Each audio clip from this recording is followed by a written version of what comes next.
Hello दोस्तों, आज की वीडियो में जानेंगे मोहम्मद गौरी को 17 बार हराने वाले हिंदू सम्राट पृथ्वीराज चौहान की वीरता के बारे में। बस वीडियो के अंत तक जरूर बने रहें और जो न्यू यूजर है प्लीज सब्सक्राइब कर दें। चलो वीडियो शुरू करते हैं।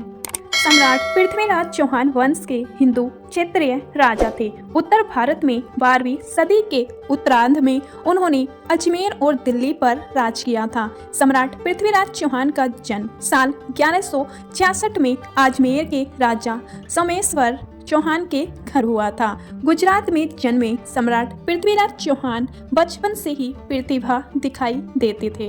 दिल्ली के राजा अनंगपाल द्वितीय की इकलौती बेटी कर्मपुरी देवी पृथ्वीराज चौहान की मां थी।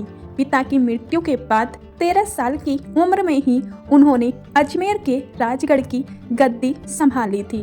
बचपन में ही कुशल योद्धा रहे सम्राट पृथ्वीराज चौहान ने युद्ध के कई गुण सीखे थे। बाल्यकाल में ही उनके अंदर योद्धा बनने के सभी गुण आ गए थे।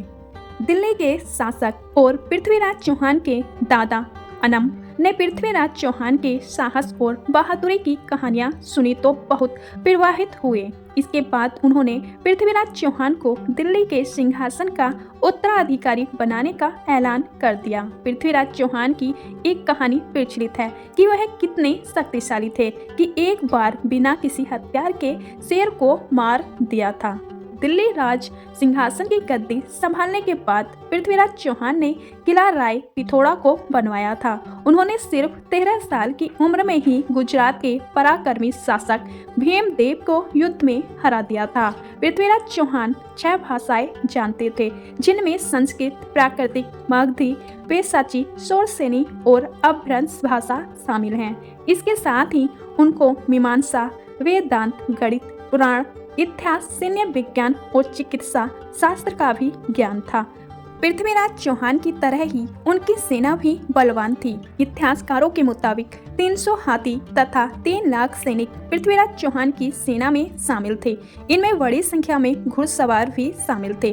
भारतीय इतिहास के सबसे प्रसिद्ध हिंदू राजपूत राजाओं में से एक पृथ्वीराज चौहान का राज्य राजस्थान और हरियाणा तक फैला था। साहसी और युद्ध कला में निपुण सम्राट पृथ्वीराज चौहान बचपन से ही तीर कमान और तलवारबाजी पसंद करते थे। पृथ्वीराज चौहान को कन्नौज के राजा जयचंद की बेटी संयोगिता से प्रेम हो गया था। इसके बाद वह संयोगिता को स्वयंवर से ही उठा ले गए और गंधर्व विवाह किया। हालांकि संयोगिता के पिता राजा जयचंद और पृथ्वीराज चौहान की आपस में नहीं बनती थी। शादी के लिए जयचंद राजी नहीं थे। संयोगिता को उठा ले जाने के बाद जयचंद ने पृथ्वीराज चौहान से दुश्मनी मान ली थी।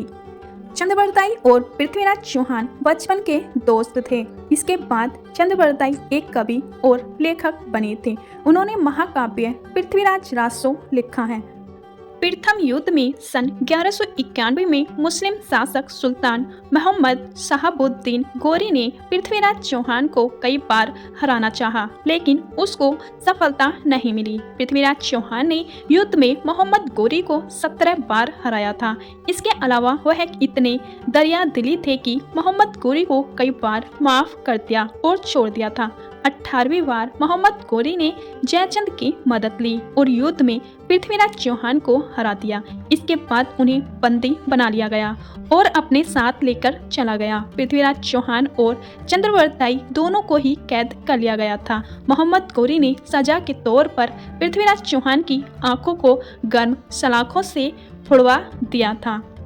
मोहम्मद गौरी ने चंद्रबरदाई से पृथ्वीराज चौहान की अंतिम इच्छा पूछने के लिए कहा, क्योंकि चंद्रबरदाई और पृथ्वीराज चौहान आपस में मित्र थे।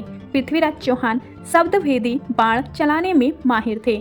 मोहम्मद गौरी को इस बात की जानकारी दी गई, जिसके बाद उसने कला प्रदर्शन के लिए इजाजत दे दी।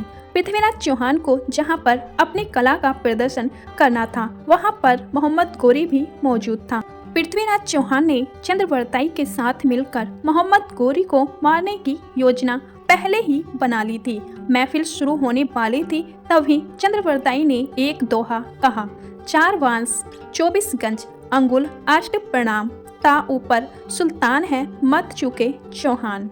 चंद्रबरदाई ने पृथ्वीराज चौहान को संकेत देने के लिए इस दोहे को पढ़ा था। इस दोहे को सुनने के बाद मोहम्मद गोरी ने जैसे ही शाबाश बोला वैसे ही अपनी आंखों को गंवा चुका था।